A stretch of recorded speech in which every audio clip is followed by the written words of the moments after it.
შინაგან საქმეთა სამინისტროს კონდაზურის დეპარტამენტის მიერ დაკავებულები არიან ირაკლი გედენიძე, პრეზიდენტის ადმინისტრაციის პრესამსახურის ფოტოგრაფი, მისი მეუღლე ნათია გედეინძე, ზურაბ ქურციკიძე, ევროპის ფოტოსააგენტოს წარმომადგენელი საქართველოში და გიორგი აბდალაძე, საქართველოს საგარეო საქმეთა სამინისტროს ფოტოგრაფი.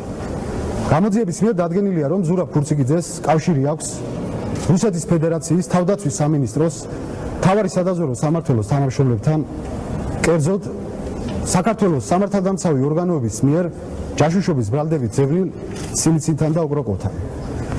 ასევე დადგენილია ზურაბ ქურციკიძის კავშირი რუსეთის ფედერაციის მოქალაქეებთან, რომლებსაც დაკავებული პირები სწორედ ქურციკიძის მეშვეობით გადასცემდნენ საიდუმლო ინფორმაციებს. კერძოდ მატერიალური ანაზღაურების საფასურად ირაკლი გედეინძემ და გიორგი აბდალაძემ, რომლებიც წარმოადგენდნენ საჯარო მოხელეებს, სამსახურებრივი მოვალეობების განხორციელების პროცესში შეძლეს საიდუმლო ინფორმაციის შემცველი დოკუმენტების ფოტო გადაღება და შემდეგ მათი ქურციკიძესთვის მიწოდება, რომელიც აღნიშნულ ინფორმაციას მოსკოვში აგზავნიდა. ირაკლი გედეინძის და გიორგი აბდალაძის პირადი ნივთების ჩეკისას, ასევე მათ კომპიუტერში არსებული მასალების შესწავლისას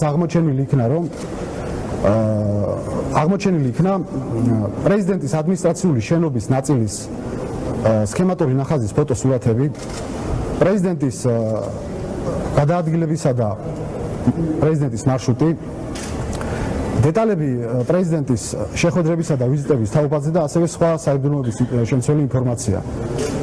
აღნიშნულ საქმესთან დაკავშირებით კონდაზურის დეპარტამენტში მიმდინარეობს გამოძიება საქმეზე ახალი დეტალების დადგენის მიზნით.